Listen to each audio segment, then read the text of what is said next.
In 1848, Karl Marx and Friedrich Engels published the Communist Manifesto. This text served as the seed for a systematic analysis of modern society. Public perception often reduces this framework to a collection of slogans, or a rigid theory where human behavior is strictly determined by economics. Stripped of political dilution, Marxism operates as a rigorous, interdisciplinary toolkit designed to expose the hidden mechanics of capitalist society. To see how it works, we will rebuild this theoretical architecture from first principles, from the factory floor up to the function of the state. Understanding the modern political economy requires moving past superficial rhetoric to examine this structural blueprint directly. The origin of this theory lies in the rapid 19th century shift from long-standing feudal agricultural systems to urban, mechanized industrial production. This era generated entirely new class dynamics, relying on free workers who possessed nothing but their own capacity to labor. This shift illustrates the premise of historical materialism, which is the theory that human history is driven by changes in the material conditions of production rather than by abstract ideas or great leaders. Marx's project was to mathematically and sociologically map this new material reality, isolating the specific engine driving capitalist growth. This blueprint illustrates the mode of production, serving as the foundational base, or altipa. First are the productive forces, human labor, technology, and infrastructure. Second are the relations of production, ownership rules dictating who controls these tools and their output. Capitalism is the first system in history to turn human labor power itself into a tradable commodity on the open market. Private ownership of advanced industrial tools, combined with commodified human labor, forms the absolute bedrock of the capitalist system. This timeline represents a worker shift, showing how profit is generated. The first segment is variable capital, V, the time spent producing value required for their survival, paid as a wage. The remainder is surplus value, S, value entirely expropriated by the capitalist. This extraction is not a failure of the system. It is the strict mathematical prerequisite for capital accumulation to occur at all. Next is constant capital, C, representing investment in machinery and raw materials. These form the profit rate equation. Rate of profit P equals surplus value divided by constant plus variable capital.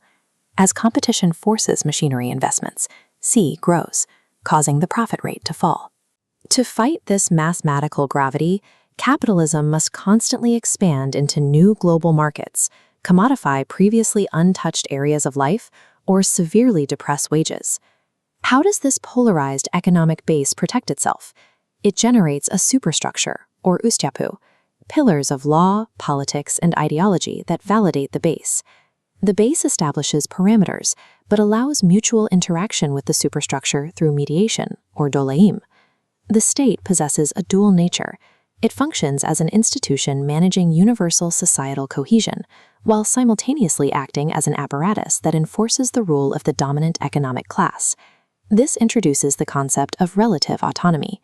This refers to the idea that the state operates with a degree of structural independence from individual capitalists. Because state actors are rarely the business owners themselves, the state can sometimes act directly against the short-term interests of individual corporations to save the capitalist system as a whole. The capitalist state operates as a highly sophisticated management system engineered to guarantee long-term capital accumulation. Returning to our blueprint, we can observe the human cost of this architecture through the concept of alienation.